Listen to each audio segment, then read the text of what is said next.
suppose it's scary taking any car away on a long trip for its first time. You're unfamiliar with it.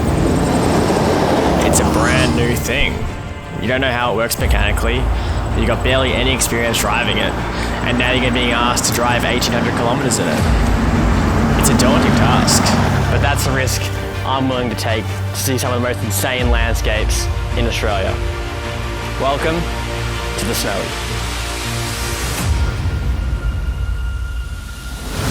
In this journey, we follow an historic river. A river that has been immortalised in folklore and gave way to one of Australia's greatest engineering accomplishments.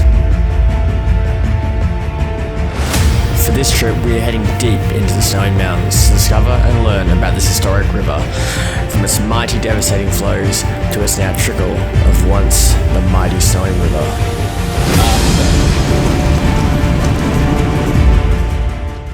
Our journey began in Buchan, where myself in the 80 Series and Riley in his Colorado would be the only vehicles on the trip.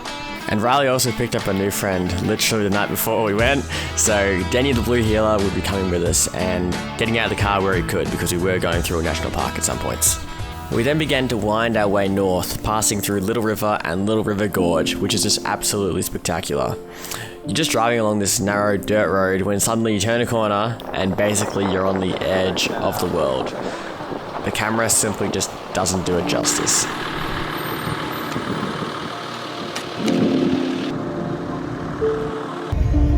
As we followed the winding, narrow McKillops Road east, we headed off a 4-wheel drive track towards Little River Junction Campground.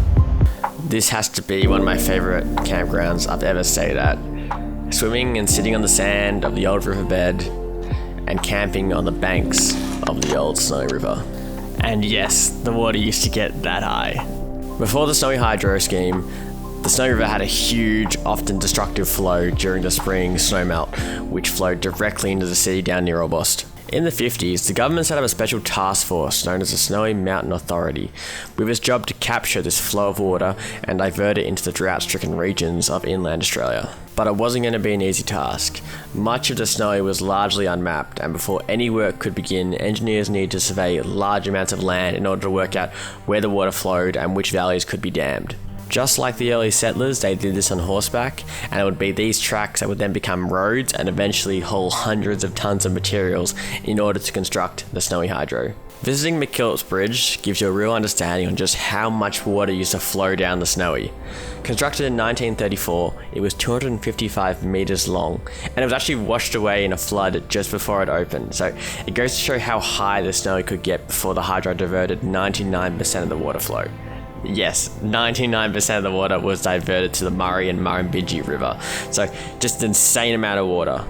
As for us, we pushed back up the mountain. So far we've done around 700 kilometers in our journey and the car's been running really well. Riley in the Holden Colorado was getting a warning about his auto transmission temperatures. Due to the large amount of hills we were doing at very slow speeds, the auto cooler wasn't getting enough air as it was kind of behind the number plates and light bars and stuff, so we ended up moving the number plate out of the way to get some better airflow into that auto cooler. We then turned off the main drag to head up a 4-wheel drive track to a spot we've been meaning to visit for a long time. World End's Track, as it's called, takes you to basically the end of the world. It's got some low range driving and you need some decent clearance to get there, but it's mostly untracked. And this little mountain spur at the end was just surreal. It was an awesome spot for lunch and to look out over the mountains of the Great Dividing Range. We then jumped onto Snowy River Road and drove alongside the Snowy River with the sun setting down behind us. It was just so beautiful and such a fantastic drive. Heavily corrugated once we got crossed onto the New South Wales side, but stunning nevertheless. We continued north to Jindabyne to get fuel as the Colorado was running low, but as we arrived, they had ran out of diesel, so we had to keep looking. The Jindabyne we were standing at with no fuel wasn't actually the original town. The old township was sitting at the bottom of Lake Jindabyne. Yes, the early construction of the Snowy Hydro dammed the Snowy at Jindabyne and moved the township up the mountain. And this is the outlet below Jindabyne Dam, the point of which the Snowy was once a mountain torrent and is now just a small trickle of its original flow. In the hopes for fuel, we continued down towards Thredbo, but as expected, they did not have any either. So then we decided to head down towards Tom Grogan and stay the night there. Tom Grogan was a beautiful spot, sitting below the mountains next to the Murray River, which this point did not have any snowy river water in it. It was just its natural flow from the mountains, and it was by far the cleanest I've ever seen the Murray in my life. I was used to seeing it being brown and warm, and I definitely wasn't used to driving across it. 80's first river crossing. We're crossing the Murray River, but I've got no snorkel, but it didn't get any higher than wheel arches, so... You on station? Yeah, mate, just coming down, about to cross now. So, I would recommend a snorkel before you do It's easy, guys. Just keep to it and then, yeah. Should be okay to have windows down there. Yeah, no, it's not getting that high. I would have called my auto off. How was that, Patrick? That was great. It's first river crossing across the Murray River, so not a bad one to start off with, really. Easy. Who needs a snorkel for this trip? Who needs one? With no water in the airbox, I called that a success, and we went back across the Murray and pushed along the Alpine Way. Way up. Looking up to Kosciuszko National Park, where the Snowy River begins, was an amazing sight. And while on this trip we didn't have time to hike it, it's something I'm definitely coming back to do. Our next stop was the Murray 1 and Murray 2 power station. So this is where the Snowy Hydro generates its power using massive generators. You can see the pipes that carry the water. There is 145 kilometers of interconnected tunnels which connects to 16 major dams. They can then pump water between reservoirs, and then when power is required, run it down through the generators to generate electricity. The sheer scale of this operation can barely be seen from the surface. Only 2% of the construction work is visible from above the ground. The rest is all entirely underground. It is one of the most complex integrated water and hydroelectric power schemes in the world, and is listed as a world-class civil engineering project. It took 25 years to construct from October 1949 to 1974. It was a government project that was delivered on time and on budget. However, unfortunately, 121 men died working on the scheme. We stopped in at the information centre at Cochabamba, and I spoke with a lady from Snowy Hydro. She said they can generate 4,100 megawatts of power, and at the time of visiting, they were only generating about 400 megawatts. She said the system is generally only used as a backup and provides power to the grid when the coal plants can't keep up supply. So that's basically like your morning rushes when everyone turns on the toaster and stuff. Essentially, the dams were acting as huge batteries, allowing them to send water down through the generators whenever power was needed. The whole operation was super interesting, and I could have spoken to her about it for hours, but we had to keep moving. We made our way towards Lake Hume, just outside Wodonga, and we camped there. At this point, we'd travelled 1,300 kilometres, and the 80 had been absolutely flawless. I've absolutely loved having it on this trip. The power from the turbo, getting up all those hills, it's made it a dream, honestly. It's been great. My fuel economy has been around 11.9 litres per 100, which I think for a diesel, an old diesel, is pretty damn good. It's very comfy car to drive, being 4-wheel coil, and it handles all the corrugations fantastic. I felt a lot of confidence in the car, to be honest. Every time I went to turn the key, I knew it was going to turn over, which is a really nice thing to know, especially when you're so far away from anything. Having the dual tanks was superb. Like, it just meant you could just keep going to the next spot, and if there was a stop that had no diesel, it was okay, you could keep going. I felt really confident with it on the tracks as well, like those super steep hills. I could just put it in low range and it just crawled everything and did everything like superbly. It was really good. You felt very safe inside the car, and you didn't feel sketched out at all doing anything. It was really, really nice.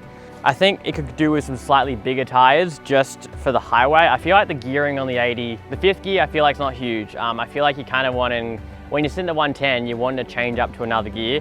So I think by having some bigger size tires on, it probably would help improve the gearing. So going to a 33 or maybe even bigger potentially. But overall, I couldn't fault the car on the trip. Like, the setup, the mods I had on it was perfect for the trip. The lights went great. Having the roof rack and the awning was great. And the fridge, obviously, and the dual battery. All mods that I think are essential basically on any 4W, but you don't need much more than that to really go anywhere. Like, sure, working out of a tub out of the back wasn't ideal. I'd like to have some nice proper drawers, but it works and it does get you through, so that's all right. I really couldn't complain. The car was set up, I think, great for that trip, and it did fantastic. So just to get on the Snowy River, I highly recommend you all check out the Snowy River. It's absolutely a fantastic place to go to camp. We saw barely no one while we were out there. We had the whole place to ourselves. You're just so away from everything. You could look around in some of those campgrounds and you just think, there's no one here for 50, 100 plus Ks, and it's just absolutely fantastic. The river is, as much as it's been, you know, a lot of the water's not there anymore, it's only getting a few percentage of the flow that it used to, it's still fantastic. The water's immaculate, it's fresh, it's beautiful. Having all the sand there is really nice and cool. It is picturesque. Everywhere you look, you could draw a painting. Like, it's literally that nice. So, highly recommend the Snowy River. Highly recommend checking out Snowy Hydro Scheme if you're interested in that. There's a great information centre at Coomera, which you can check out. We didn't get up to that one, but all throughout that region, Tumut, it's really, really nice country. So highly recommend checking out the Snowy Mountains and Kosciuszko, because it's just a beautiful place. Not sure about going there in winter, but I reckon that'd be also quite exciting. I didn't really know much about the Snowy River before I went on this trip, really. I didn't realize it had been diverted that much. Like, I thought it was just kind of, that was naturally that low, but after reading and doing all the research on this video, I realized just how much has changed in that region and how much went into Snowy Hydro. And the Snowy Hydro is a huge part of heaps of people's lives in that region. So if you worked on Snowy Hydro or you know someone who did, let us know in the comments, because it's all really interesting. There's like full on so many great stories about it, and so many tragic stories. A lot of people died building it. It was full on, the whole operation was insane. A really huge like industrial accomplishment for a country, really. So anyway, it's great to get up there, and I highly recommend you check out the Snowy Hydro. It's a fantastic place. Anyway, I hope you enjoyed this little video. It's not, I had to rush this to get it out in time, so it's not amazing. So, but I thought some of you might be interested in seeing where I went on the trip. So yeah, hope it gave you some ideas. Get out there and have a good time. So I'll see you in the next one. Cheers, guys.